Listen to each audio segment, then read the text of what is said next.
There's a version of hip-hop history you were never supposed to hear, not because it isn't true, but because it's inconvenient. What's your status? I be the baddest, be to hit the scene since the gangster lean, I'm all ears. So what you got to say? A version where male careers were built on female leverage, credibility, access, permission.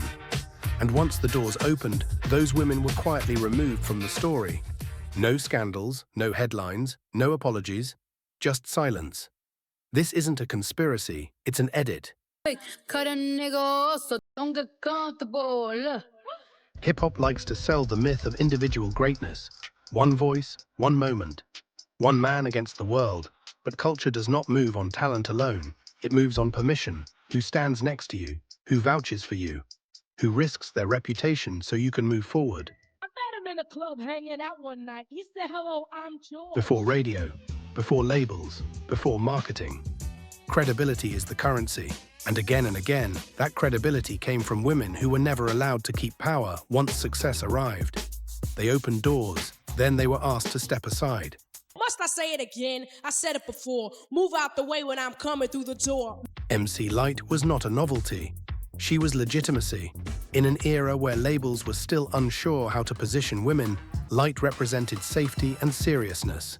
Her presence signaled structure, control, trust. When she stood next to someone, that artist became viable. Men moved through rooms because Lyte had already proven that the culture would not collapse around them.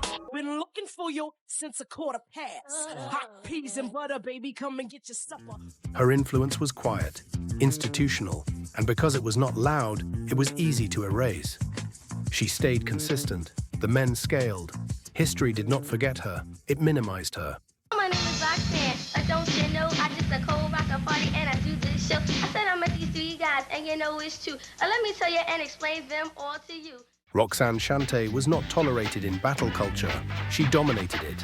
Battle rap is not entertainment first. It is hierarchy, and Shante controlled that hierarchy. Men gained credibility simply by surviving proximity to her.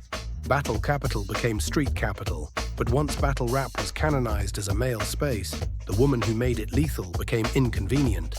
She proved women did not need permission to be aggressive with language, so the culture rewrote the rules, not to exclude women entirely, but to keep them from controlling the field they built.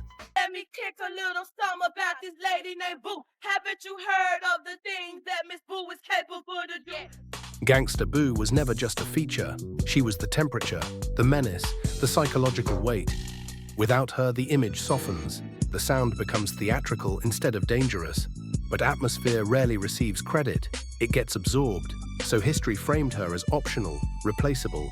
That framing is strategic, because admitting she was structural would mean admitting the identity was never male by default. Bitches, we sell dope, we boost clothes, we set up hoes. Five a nigga straight charging niggas, say fuck the fans straight through the door. La Chat represents something even harder to erase: regional authority. Memphis rap is often described as raw and uncompromising. That reality did not appear out of nowhere. La Chat was lived experience, not branding, not shock value. She did not decorate the scene, she authenticated it. But when Memphis went global, her name stayed local. Women are allowed to build scenes. They are rarely allowed to symbolize them. Ghetto grooves, guaranteed to make your shoes move to the dance floor. What you came for, acting like you didn't know.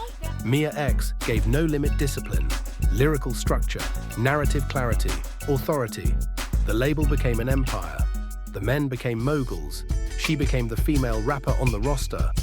That is not oversight. That is branding control, because calling her essential would mean admitting the empire was not self-made. This is not coincidence, and it is not personal failure.